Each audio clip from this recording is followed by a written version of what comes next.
हजुर गुन्डा पाल्नुहुन्छ तपाईँ म्यान पावरमा? होइन अहिलेसम्म त्यस्तो काम गरिएको छैन हजुर। तपाईँको म्यानेजरले 15 जना गुन्डा पालेको छु भन्नुभएको छ, के हो त्यो? त्यो गलत हो हजुर। कानुनभन्दा बाहिर गएर जे चाहिँ तपाईँको दिमागमा आयो, जे मुखमा आयो त्यो बोलिएको छ। म अहिले काठमाडौँभन्दा बाहिर पनि छु।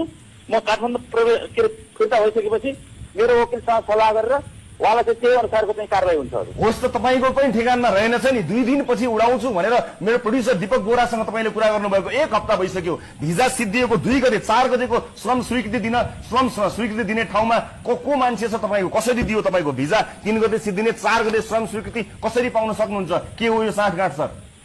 अब यो के हुन्छ भने हजुरको त्यो सम्बन्धित दिनमा चाहिँ बिदा भइसकेपछि हजुर त्यसको भोलिपल्ट उति बेलाको यो भनाइ राम्रैसँग अहिलेका गृहमन्त्री ओम प्रकाश अर्याललाई खत बसेको थियो होला।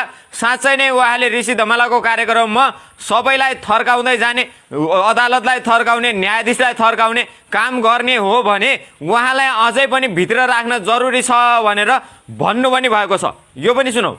जब धम्की दिनुहुन्छ भनेदेखि त्यही धम्कीकै कारणले पनि उहाँलाई भित्र राख्नुपर्ने भयो नि। उहाँले पनि फेरि मिडिया भेट्दा बित्तिकै के बोलिरहनु भएको छ रविजीले, त्यो गरिदिनु भएन नि। त्यो गरेको कारणले झन् उहाँ चाहिँ भित्र रहनु पर्ने भयो कि त्यो उहाँको गल्तीको कारणले हो। त्यसमा त अझ भित्रै राख्नुपर्ने हुन्छ नि झन्। अब गृहमन्त्री ओम प्रकाश अर्यालले त्यति मात्रै भन्नु हुँदैन साथी। रवि लामिछानेलाई सहकारीको प्रतिवेदनले सहकारी ठग हो भन्दै दोषी किटान गरेको छ भनेर समेत भन्नुहुन्छ। तर त्यसको कटाक्ष त्यही भिडियोमा त्यहीनेरि समितिका सभापति सूर्य थापाले भनेको कुरा पनि जोडिएको छ। यो पनि सुनौ। त्यो प्रतिवेदनमै अब दोषीको रूपमा चाहिँ रवि लामिछानेले सहकारीबाट पैसा लिएको, ऋण लिएको, जे लिएको भने पनि त्यो कहीँ पनि छैन।